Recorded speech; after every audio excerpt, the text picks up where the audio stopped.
Hello दोस्तों, तो एक नई कहानी के साथ आए हैं। कहानी है आँखों की चमक, उम्मीद की एक नई किरण। यह कहानी एक छोटे से गांव के साधारण लड़के की है जिसका नाम अजीत था।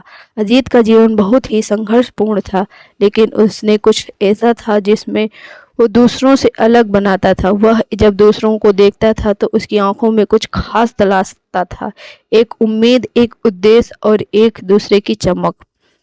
गांव में के पास एक पुराना और घना जंगल था जिसके बारे में लोग कहते थे कि वहाँ एक रहस्यमय कुआं है जो किसी की भी इच्छा पूरी कर सकता है। कई लोग उस कुएं की तलाश में जंगल में घुसते, लेकिन कोई लौटकर वापस नहीं आता। लोग कहते थे कि वह कुआं सिर्फ उन लोगों को दिखाई देता है जिसकी आंखों में सच्ची मनसा हो। अजीत के मन में हमेशा एक सवाल था, क्या उस कुएं में सचमुच कोई जादू है या ये बस एक कहानी है। उसकी जिज्ञासा ने उसे एक दिन उस जंगल में भेज दिया।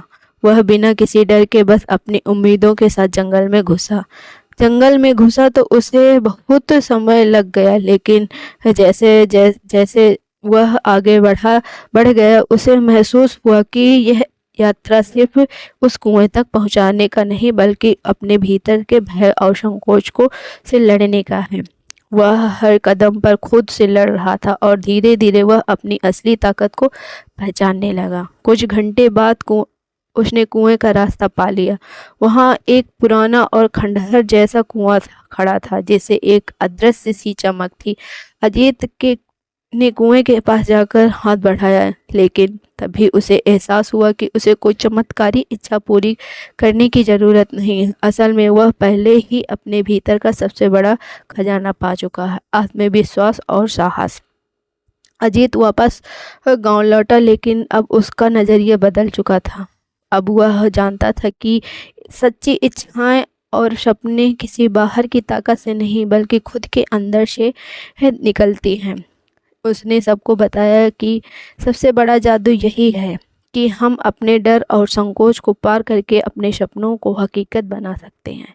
उसकी कहानी से सभी का ध्यान खींच लिया और गांव के लोग उस पर हर दिन कुछ नया करने के लिए प्रेरित करते रहते।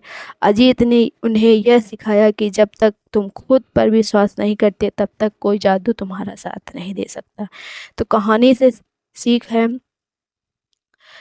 यह कहानी न केवल अजीत के साहस की थी, बल्कि यह हमें यह बताती है कि असली ताकत हमारे भीतर होती है, और अगर हम उस ताकत को पहचान लें तो कोई भी चुनौती हमें हरा नहीं सकती है। तो दोस्तों, कहानी पसंद आई हो तो लाइक, कमेंट्स, शेयर जरूर करें। मिलते हैं एक नई कहानी के साथ, तब तक के लिए नमस्कार दोस्तों।